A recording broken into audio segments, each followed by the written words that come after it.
नमस्कार, स्वागत है सभी का। कभी सोचा है कि क्या सिर्फ 3 शब्द, जी हाँ, सिर्फ 3 शब्द एक पूरी की पूरी ऐतिहासिक लड़ाई की कहानी बयां कर सकते हैं? सुनने में थोड़ा अजीब लगता है ना? लेकिन आज हम कुछ ऐसा ही करने वाले हैं। हम एक बहुत ही छोटा, बस 3 शब्दों का सोर्स लेंगे और ये देखेंगे कि कैसे भाषा अपने अंदर इतिहास की गहरी, बहुत गहरी परतों को छिपाए हुए है। तो चलिए शुरू करते हैं ये सफर। तो ये रहे वो 3 शब्द, हल्दी घाटी का युद्ध। पहली नजर में तो ये बड़ा सीधा साधा सा लगता है ना? बस एक नाम। लेकिन असल में ये एक भाषाई पहेली जैसा है। और किसी भी पहेली को सुलझाने का सबसे अच्छा तरीका क्या होता है? उसे टुकड़ों में तोड़ना। तो चलिए यही करते हैं। देखते हैं कि इन आसान से दिखने वाले शब्दों के अंदर आखिर छिपा क्या है। तो सबसे पहला काम, शब्दों को तोड़कर समझना। हमें एक एक शब्द को उठाएंगे, बिल्कुल एक जासूस की तरह, और ये पता लगाने की कोशिश करेंगे कि इस पूरी कहानी में उसका रोल क्या है, उसकी जगह क्या है। तो चलिए पहला शब्द उठाते हैं, हल्दी घाटी। अब ये क्या है? ये एक प्रॉपर नाउन है, मतलब एक खास जगह का नाम। ये हमें बताता है कहाँ, मतलब ये जो भी घटना है वो कहाँ हुई। तो जवाब है हल्दी घाटी में, जो भारत के राजस्थान में एक घाटी है। तो देखिए, इस एक शब्द ने हमें एक असल जीती जागती लोकेशन पर लाके खड़ा कर दिया है। ये हमारी कहानी की बुनियाद है। अच्छा, अब आते हैं दूसरे शब्द पर, का। ये छोटा सा शब्द बहुत काम का है। व्याकरण की भाषा में इसे परसर्ग कहते हैं, पर आसान भाषा में समझें तो ये एक गोंद की तरह है। इसका काम है जोड़ना। ये उस जगह को, यानी हल्दी घाटी को, उस घटना से जोड़ता है जो वहां हुई।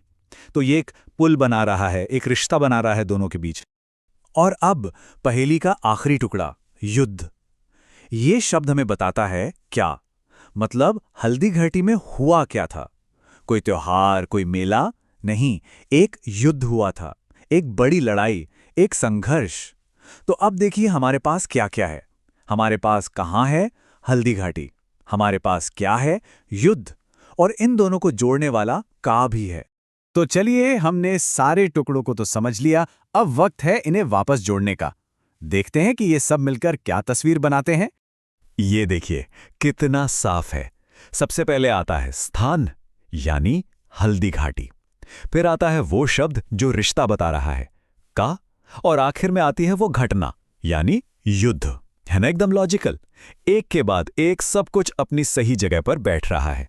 और जब हम इन तीनों टुकड़ों को एक साथ मिलाते हैं तो हमें जो मिलता है वो है the battle of Haldi Ghati.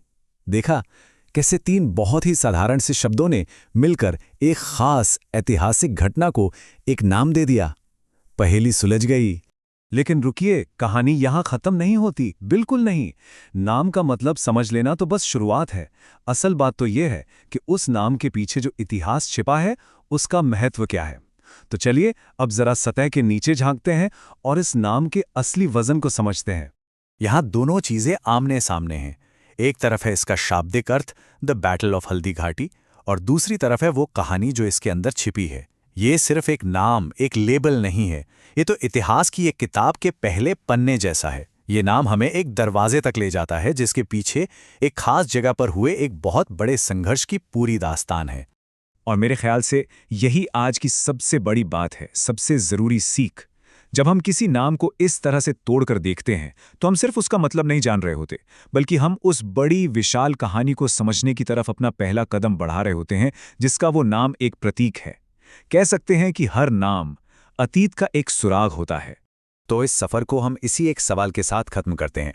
जरा सोचिए, हमारे आसपास कितने ही नाम हैं। सड़कों के नाम, शहरों के नाम, स्मारकों के नाम।